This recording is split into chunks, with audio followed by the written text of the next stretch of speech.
Great. Chancellor, thank you for talking to us. We've just had the GDP numbers out, so pretty punchy numbers.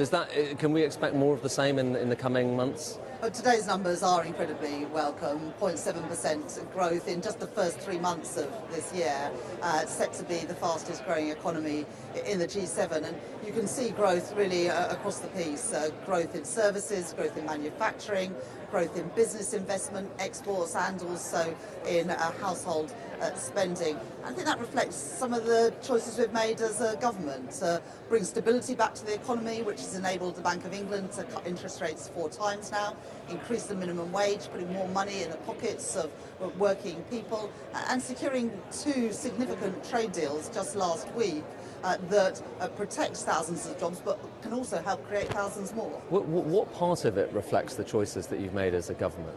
I think crucially bringing stability back to the economy. That stability gives businesses the confidence to invest and has also given the Bank of England the confidence to be able to reduce interest rates after all the hikes in interest rates that we saw in the last Parliament. And stability is the precondition really for a growing economy. So it follows from that, does it, that you're expecting strong growth in the following quarters as well, because that stability is not going away, right? Well, there's clearly economic headwinds, and the world is changing. We can see that all around us. But we are a strong economy. I do believe that we can seize the opportunities.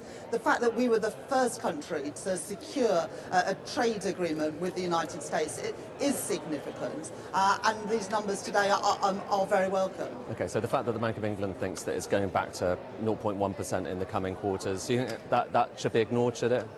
Look, the numbers today are important. They show an economy that is growing across the board. I'm just talking about future quarters. Yes, and look, these numbers have surprised many people on the upside today, and they reflect the fact They surprise you as well.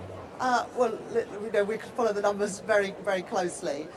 We talk to businesses and we can see that there's a lot of investment going in at the moment, and we'll be setting out in the spending review this government's spending plans, including on infrastructure, on energy projects, on transport, on housing in the spending review. But we are determined to work with business to seize the opportunities that are out there, and also to go around the world doing deals to help great British companies export around the world. Talking about deals, obviously we're here at Rolls-Royce. I'm guessing that's not a coincidence. I mean, what is the tariff rate that these engines are going to be facing under the trade deal or the agreement that we've now hatched with America? Well, you heard what Howard Lutnick, the US Commerce Secretary, said in the Oval Office with President Trump, that engines from Rolls-Royce would face 0 tariffs. Do we have that in black and white yet? Obviously, we're working through the detail and the dotting the I's and crossing the T's, but the US Commerce Secretary himself said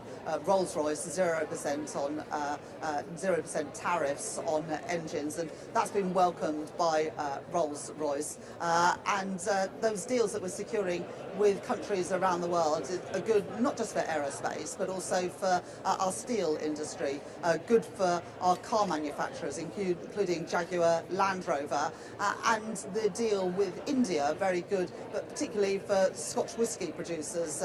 So a number of sectors that because of the deals that we were able to secure last week, we've seen jobs protected and jobs will be created. It's striking though, isn't it, that so you're referring to what Howard Lutnick said in the Oval Office rather than a kind of document, and that's partly, I guess, because the document isn't there yet, and partly because you're watching like the rest of us to see what Donald Trump and his cabinet say on any given occasion. Well, we've secured a trade agreement with the United States. We were the first country in the world to do that. Of course, there's an work to do. An agreement to do the legal work on an agreement. Well, of course, there's work to do on formalising that, but you saw the response of Jaguar Land Rover last week because of that reduction in tariffs, and it is very welcome that Rolls-Royce will face 0% tariffs on its engines. Is there a kind of concern that, so it's good for Rolls-Royce, it's good for Jaguar Land Rover, is there a concern that for other companies which aren't able to do the lobbying, that they kind of get left behind in these deals? Well, look about the supply chains. I mean, how many smaller businesses are reliant on Jaguar Land Rover, on British Steel,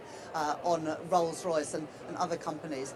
The local economy here depends on a successful Rolls-Royce in the same way that the West Midlands depends on a successful car manufacturing sector, and that's true in Merseyside and other parts of the country as well. So look, we've secured these strong numbers, we've secured these trade deals, but most significantly, we have been able to bring stability back to the UK economy, pushing down the cost of mortgages and the cost of borrowing for businesses and families across our country. Just final thing though, obviously we've got this agreement.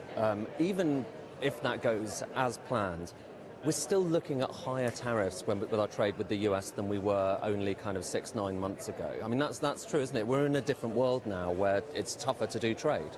Well, the world has changed, and we can see that all around us, and there are global headwinds, but I believe that we're in a position, because of the deals that we have secured, to seize the opportunities, whether that is the deal with the US or indeed the deal with India. And of course, on Monday it will be the UK-EU summit.